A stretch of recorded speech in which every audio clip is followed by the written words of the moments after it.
Let's talk more about the ANC's upcoming policy conference. Bring in political analyst and author Rebone Tau. Rebone, a very good afternoon to you. So Dr. Matsoledi there talks about how the ANC lacks an overarching policy on migration. So as this policy conference starts in under 24 hours, what's your assessment of the ANC's fitness as a governing party in South Africa when you look more broadly at the issue of policy that's needed for the smooth running of governance?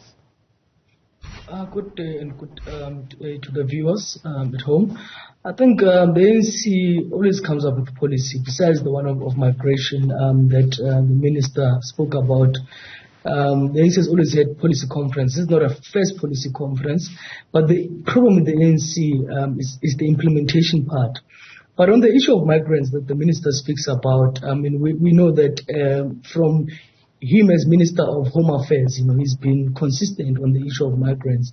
But also what is interesting, if you look at the policy discussion on the International Relations Subcommittee of the ANC, contradicts what he's also saying, because the one thing that document of international relations says that they must not fall, for this populism, of being xenophobic and so forth. And I think the guys at international relations understand better because they deal with issues around conflict in the continent. They know the challenges that face the continent from a political point of view. I mean, for an example, we know that the Zimbabwean issue is high on the table.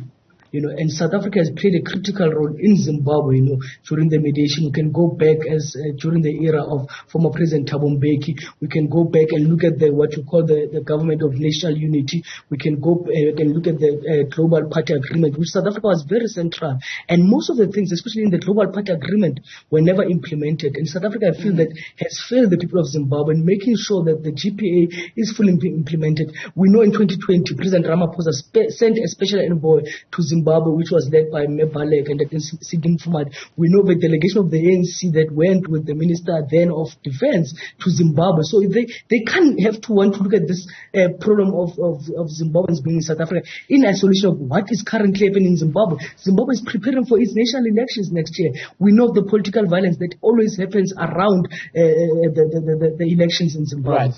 So when you talk about events in Zimbabwe, right, a lot of Zimbabweans, when you speak to them, look on South Africa's intervention, even as part of SADC, in developments there in the last 20 years or so, with a great deal of bitterness, saying that South Africa, as the closest neighbor, quite influential, has in fact been ineffective in dealing with what has been a worsening political and economic situation. How much of the influence of old does the ANC government have on the continent today? I mean, today I was even saying to someone the other day, South Africa has lost its currency in the continent. South Africa is no longer respected in the continent. Yes, South Africa currently, for an example, is the chair of the Troika. We're not seeing them doing much. We look at Zimbabwe, we look at Eswatini, the challenges that they face. We're not seeing South Africa, which its own even constitution, it's based on human rights. And we're not seeing South Africa being the champions of human rights in the continent. South Africa historically has played very critical role. You can go to Burundi, you can go to the DRC and so forth. And what South Africa has become today has just become a laughing stock. When you speak to senior, even government officials, will tell you that before they used to be highly respected in the continent, but today they're not even taken serious as South Africans. So let's look more inward. Domestically, the ANC at government level, I remember a few years ago, was going with Batho Pele as its sort of mission statement, people first, right? Going into the policy conference, considering the various crises in the country, economic, socio-economic, when you look at the list of the ANC's priorities, do you think it places the people? I mean, the Batho Pele principle was a very progressive principle, which shows that, and it's not only about politicians or the party, but also the role that civil servants have got to play, because civil servants are the ones who are doing the work on a day-to-day basis, interacting with citizens on a day-to-day basis, and politicians are just the political head. But because of the factionalism in the ANC, the infights in the ANC, the center is not holding in the state. Civil servants Africans do as they please. We are not seeing the Batupele principle in different sectors, of government. I mean, for example, load shedding. It has become a norm in South Africa, and we have learned to live, without having electricity. Look at the issue of potholes in this country. Service delivery. And by the way, I want to remind you. I remember in 2012, when the ANC went to its policy conference, one of the things I remember when the former President Jacob Zuma spoke in his political report, one of the things that he raised is that the lack of service delivery at local government, how they need to strengthen local government. Today, local government remains at the center of the challenges that we're facing, and this is where Batupele principle is lacking the main also at local government. And very often, you reference former President Jacob Zuma when you talk about ANC policy, right? I suppose it's similar in other countries as well. The issue of policy and how well a country is doing or failing to do can be reduced, right or wrong, to the individual leader of the country or the organization. How consistent is the ANC in following through in terms of a succession and dealing with the promises from one president to the next? The ANC fails, to what we call the continuation, of every administration. Sometimes you'd even think that the ANC is a different party when the new government comes in, or the new administration comes in. There is no continuation. Every principal seems to want to come with their own style and with their own policies of what they would want to see in government. There is no continuation, We can go back to the era of former President Thabo Mbeki, when President Zuma came in, We can even go now to the era of the current president as he came in, President Ramaphosa. That there is no continuation, that's why it's very difficult for them that they don't even implement their own resolutions, The ANC is more about a personality, So whoever who becomes the president of the country is not about the organization, but them as an individual, as a personality. So why then should someone who's not a card-carrying member of the ANC or a supporter care about what happens this weekend, what's discussed, especially when you consider that this will not be the ultimate position of the ANC, given that their process is due at the end of the year at the elective conference? Yes, absolutely. I mean, what is happening over the weekend, they will just be making recommendations to December.